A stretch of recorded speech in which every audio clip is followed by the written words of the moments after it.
Hello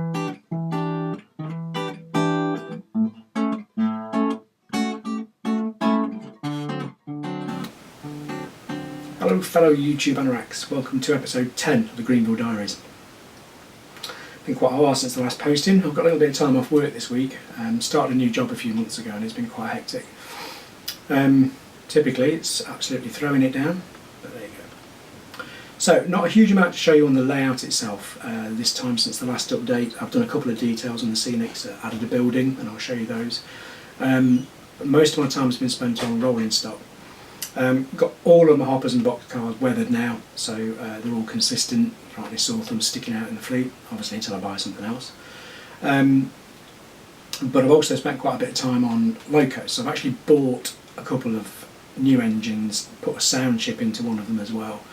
What I'm probably going to do with those is actually just do a separate switching video altogether, so that kind of feature then.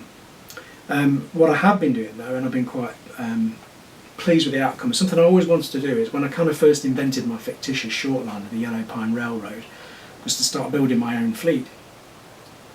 And I hadn't had much joy before with repainting engines and using the homemade decals on the inkjet printer and that sort of thing.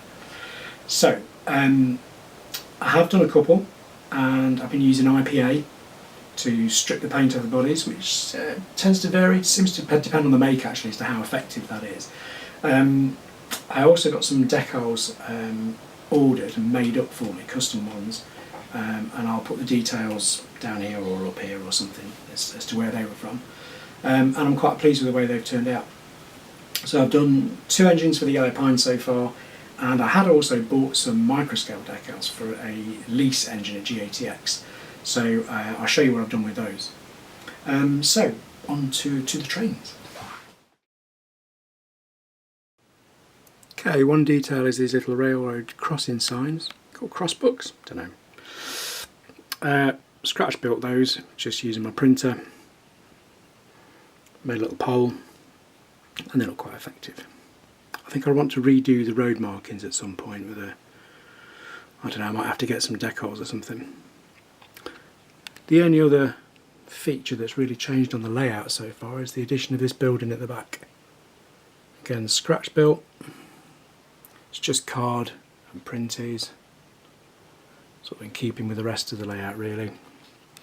Doesn't have a rail served industry, so it's just there as a scenic thing, and obviously I need to do a bit of ground cover around the bottom there to blend that in. I'll come back to these locos in a sec. I think I might have stuck those down there, but apart from that there's not been a lot else changed on the layout itself since last time.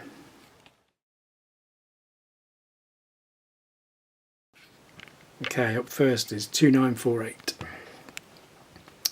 This was an Athearn, a cheap Athearn BNSF in green and orange, and I bought it really as an experiment, or as a candidate for the experiment really.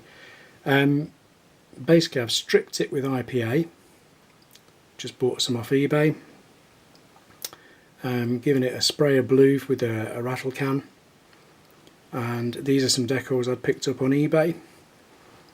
I have taken the motor out of this actually because it was just a DC and it wasn't that great. So the idea is I can just run it as a dummy with a lot of other locos, and I think it'd be alright at the big Fremo meets and that kind of thing. What I do want to do though is put a chip in with some lights, but I'm quite pleased with the way that one turned out. Okay, next up is an Old Faithful, originally seen shoving cars around on Brett in a different guise, and then it was sprayed black. So this one is a Bachmann S4 with sound, which has been stripped, and I decided that the Yellow Pine Railroad, my little fictitious short line, is a modern short line and perhaps ought to keep its engines a little bit cleaner. And I've also gone for this British Racing green, again rattle can. Now these decals I had made up for me by Precision. I'll put up a link actually. And they're like a pale yellow, but I think they work really well. And somebody suggested painting the trucks silver, which I was a bit dubious about, but actually they look okay.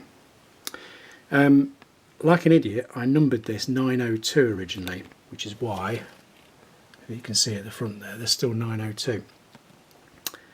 Then realised I've already got a 902, so hence number change 9023. Bit stupid, but there you go.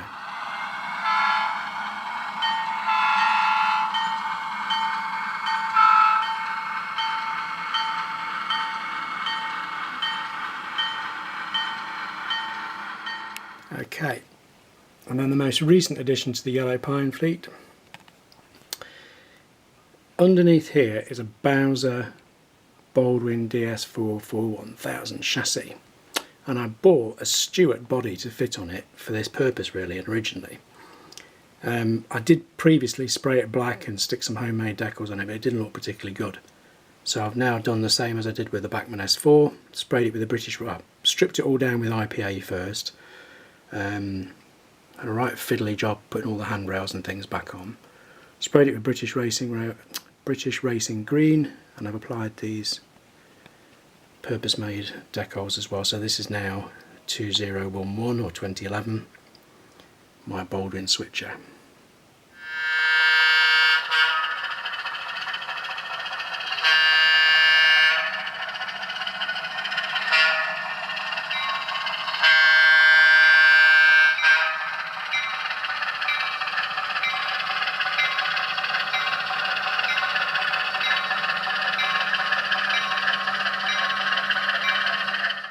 Okay, so that's it for this time. Thank you for watching if you've stuck it this far.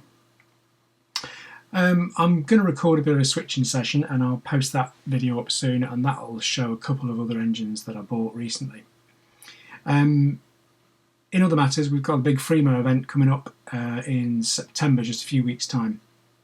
So if Fremo is something that you're interested in and you live in the UK, I'm going to post some link stuff to a couple of pages on Facebook, so I'm kind of assuming that you're on Facebook as well, and take a look. So as ever, thank you very much for watching. See you next time.